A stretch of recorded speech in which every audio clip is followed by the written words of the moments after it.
Southern China is struggling under the assault of Super Typhoon MATMO, which has swept across the South China Sea with sustained winds of 160 to 80 kilometers per hour and gusts powerful enough to uproot massive trees, overturn buses, and rip concrete roofs from their foundations. The storm's course slammed into the mainland at nearly 120 kilometers per hour, leaving behind a massive trail of destruction, caused almost entirely by the typhoon's ferocious winds.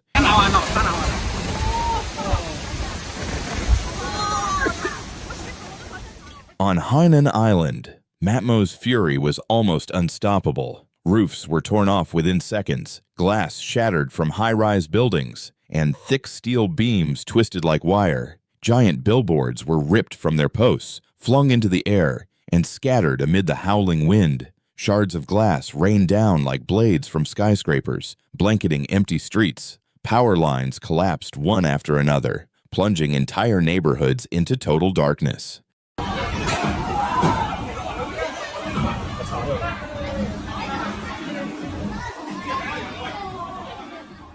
On the Leju Peninsula in Guangdong Province, the storm's winds turned the ocean into a weapon. 5-meter-high waves pounded coastal defenses, destroying seawalls, shattering fishing fleets, and hurling cargo containers across port terminals like toys.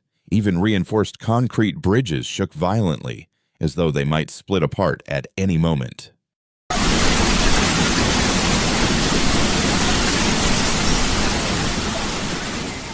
Forests of palm and banyan trees snapped in half, their trunks crashing across major roads. Rail services were suspended, highways became impassable, and numerous coastal industrial zones were ripped to shreds.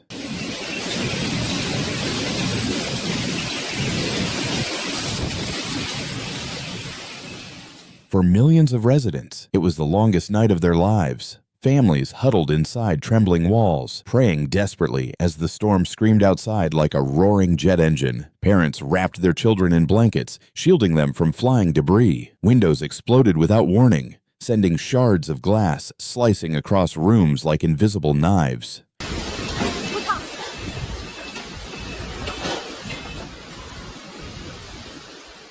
In Haikou City, witnesses said the wind sounded like 1,000 hammers striking at once. One survivor described how the storm peeled the roof off my house like the lid of a can. Vehicles were lifted, flipped upside down, and tossed into flooded streets. Transformers exploded, showering the sky with blue sparks before neighborhoods plunged back into suffocating darkness.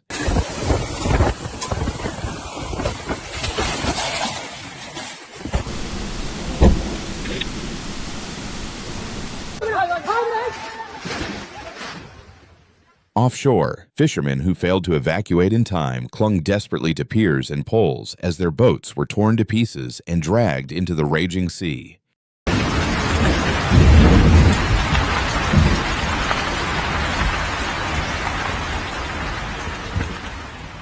The devastation was unimaginable. Over 600,000 people were evacuated to storm-proof shelters, while more than 3 million residents were directly affected, enduring power outages, food shortages, and unsafe drinking water. Thousands of families lost their homes, their roofs and walls ripped away by the wind. Over 30,000 hectares of crops were destroyed, sparking growing fears of food scarcity in the weeks ahead.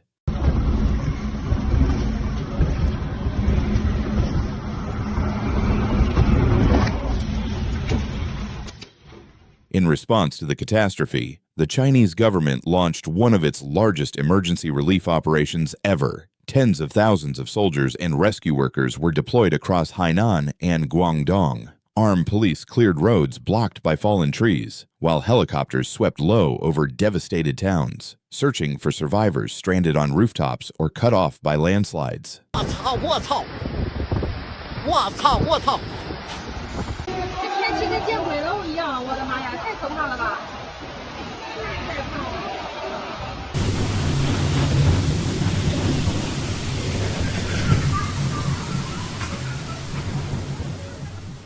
Authorities issued the highest-level wind alerts, urging millions to remain indoors. Meanwhile, 2 billion yuan in emergency funds were released to restore electricity, repair power grids, and supply food and medicine to affected communities. Engineers worked around the clock to rebuild transmission lines, while medical teams established mobile hospitals in schools and sports arenas.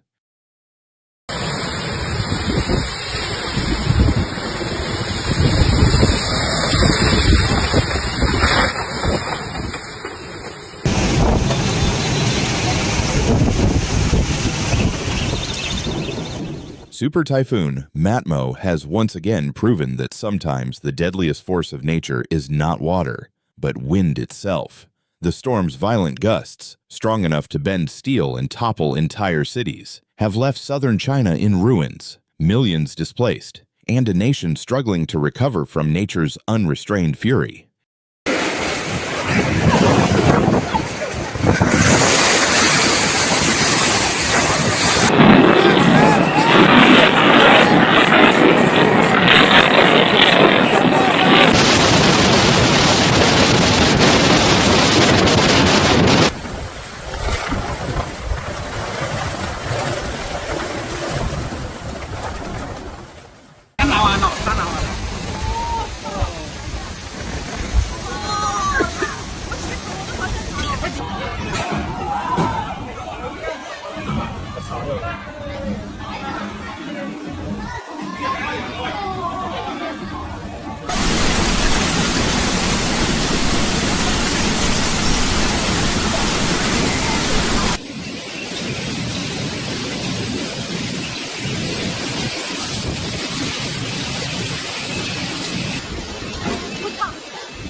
Yunnan Province, a region renowned for its rugged mountains and diverse landscapes, is currently facing the severe aftermath of heavy flooding that occurred across multiple counties from September 10 to 12. The main cause was prolonged, continuous rainfall, which led to flash floods causing significant damage to infrastructure, agriculture, and residents' livelihoods in many areas of the province.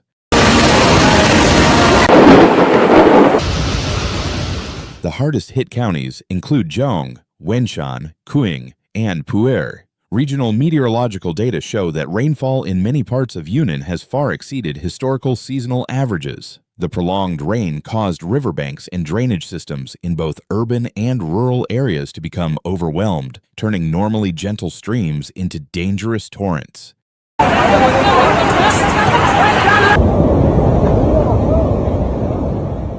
The flash floods swept through villages, washing away homes, vehicles, and agricultural machinery, leaving deep scars on the land. In the city of Zhaong, one of the most severely affected areas, heavy rainfall triggered landslides that blocked many key roads, isolating remote communities and delaying emergency rescue operations.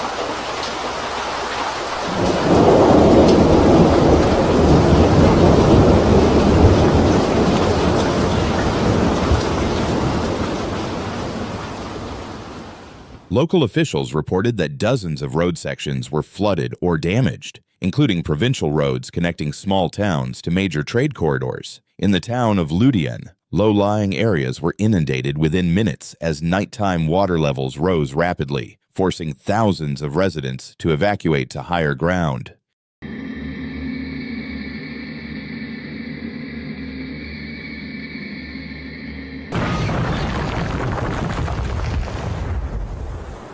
In the south, Wenchuan Province faced similar devastation. Thousands of hectares of farmland were submerged under muddy floodwaters, destroying rice paddies, greenhouses, and vegetable gardens just weeks before harvest. Farmers in Yansan and Funing could only helplessly watch as rising waters swept away crops and livestock. Years of hard work and livelihoods were wiped out in a matter of hours. In the city of Pu'er, near the border with Laos, rivers flowing through mountainous valleys overflowed, causing multiple rounds of flash floods. Many bridges were damaged or completely washed away, cutting off access to villages. Rescue teams had to work through the night to erect temporary bridges and deliver food and supplies on foot and via drones.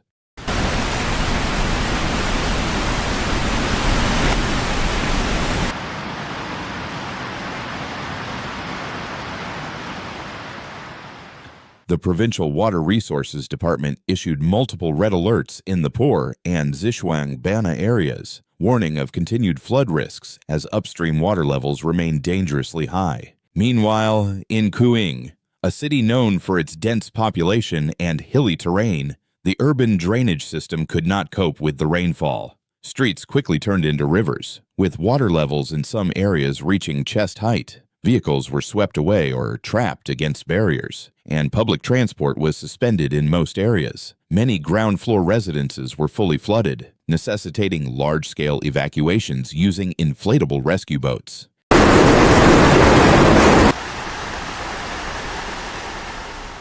Power supplies were also disrupted in many areas. As of September 13th, electrical grids in Jiaowang and Wenshin were undergoing emergency repairs, with some substations submerged. Telecommunications infrastructure was temporarily cut off in mountainous regions, complicating coordination between authorities and rescue teams. However, mobile networks were partially restored thanks to temporary cell towers.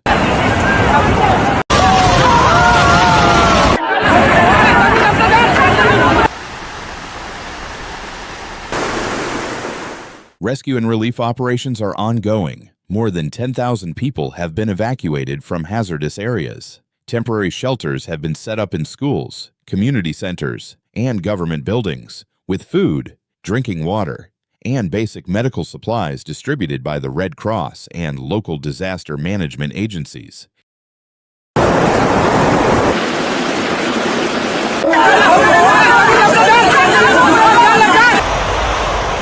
The military and volunteers have been working together to clear debris, reopen blocked roads, and reinforce riverbanks with sandbags and barriers. Environmental experts warn that the situation could worsen if rain continues. With saturated soil, the risk of landslides and flash floods remains high, and satellite data show that many slopes in northeastern Yunnan are unstable, particularly areas that experienced earthquakes in recent years.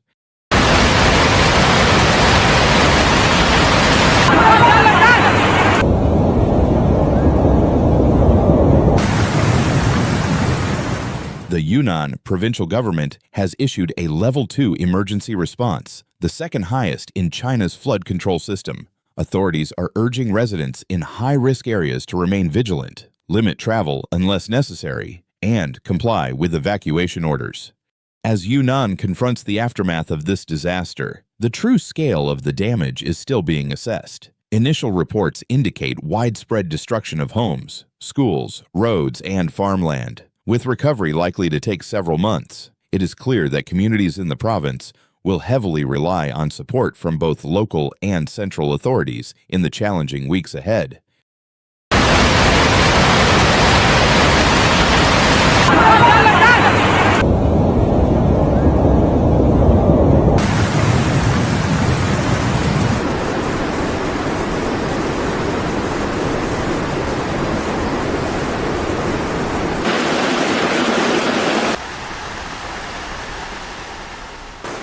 The world changing, disasters are no longer rare, they are reality. You cannot predict the next earthquake, flood, or wildfire, but you can choose how ready you are. This channel isn't just here to inform, it's here to wake people up before it's too late. So if you're watching this now, take it as a sign. Don't just scroll, don't just watch.